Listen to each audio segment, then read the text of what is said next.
Today, people fear being alone, filling every silent moment with noise, messages, and constant connection.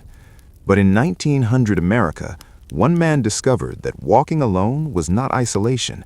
It was the moment life finally started to make sense. In the autumn of 1900, in the wide and untamed lands of Wyoming, a 28-year-old man named Arthur Bennett quietly stepped away from the only life he had ever known. Behind him stood a small cattle town, dusty streets, wooden saloons, familiar faces, and a routine that never seemed to change. In front of him stretched miles of open land, broken only by distant hills and an endless sky. Arthur had no map, no destination, and very little to his name. For years, he had worked as a ranch hand, waking before sunrise, tending cattle under harsh conditions, and returning each night exhausted. It was honest work, but it left little room for thought, growth, or change. Like many men of his time, Arthur had simply followed the path laid before him. Until one day, he stopped. He began to question everything. Why was he living this way? Was survival enough, or was there something more? Those questions didn't have answers in the town he lived in, so he left to find them. America at the turn of the 20th century was still a land of vast opportunity, but also great uncertainty. While cities were growing and industries expanding, the western lands remained open, harsh, and unpredictable. Many who ventured into them did so in search of fortune. Arthur was searching for something different, understanding. The first few days felt almost liberating. The silence of the open plains replaced the noise of town life. There were no voices telling him what to do, no expectations to meet, just the steady rhythm of his footsteps and the sound of wind moving across the land. But freedom came with a cost. Food supplies were limited, water was not always easy to find, and the weather was unforgiving. One night, as Arthur tried to sleep beneath the open sky, a sudden drop in temperature forced him awake. The cold cut through his thin blanket, and for hours he lay there, shivering, staring into the darkness. There was no one to help him, no one to share the burden, only himself. It was the first time he truly understood what it meant to be alone. Days turned into weeks. Arthur began to change. He learned to observe the land carefully, how the movement of clouds hinted at incoming storms, how certain plants grew near water sources, how animals moved in patterns that revealed hidden paths. Each lesson came through experience. Each mistake carried consequences.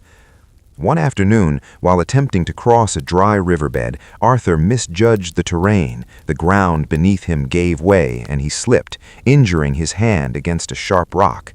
Blood stained the dust as he pulled himself up.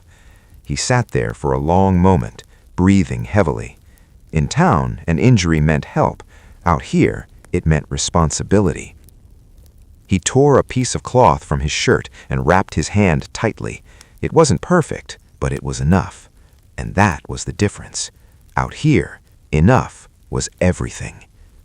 As the weeks passed, Arthur's thoughts began to shift.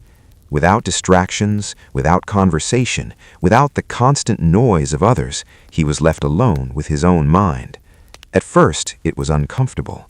Memories surfaced, regrets appeared, questions grew louder, but slowly something else emerged: clarity. He began to see his past life for what it was, not terrible, but limited. He had lived without truly choosing his path. He had accepted routine without questioning its purpose. Out here, survival demanded awareness, and awareness led to understanding. One evening, as the sun dipped low across the horizon, painting the sky in deep shades of orange and red, Arthur sat on a ridge overlooking miles of untouched land. For the first time, he wasn't thinking about where he came from. He was thinking about who he had become. He realized that being alone had stripped away everything unnecessary. There were no opinions to impress, no expectations to follow, no distractions to hide behind. Only truth remained, and in that truth he found something he had never experienced before: peace. Months later, Arthur came across an abandoned homestead, a small wooden structure, weathered but still standing. It offered shelter, a place to rest, and a moment to pause his journey. He stayed there longer than he expected, not because he was tired of traveling, but because he found something more important than movement: understanding.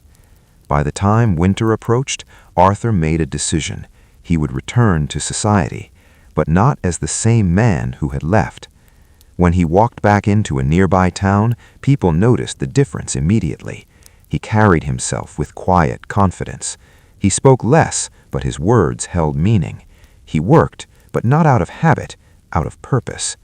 No one fully understood what had changed, because the change had happened in silence, in solitude, in moments no one else had witnessed.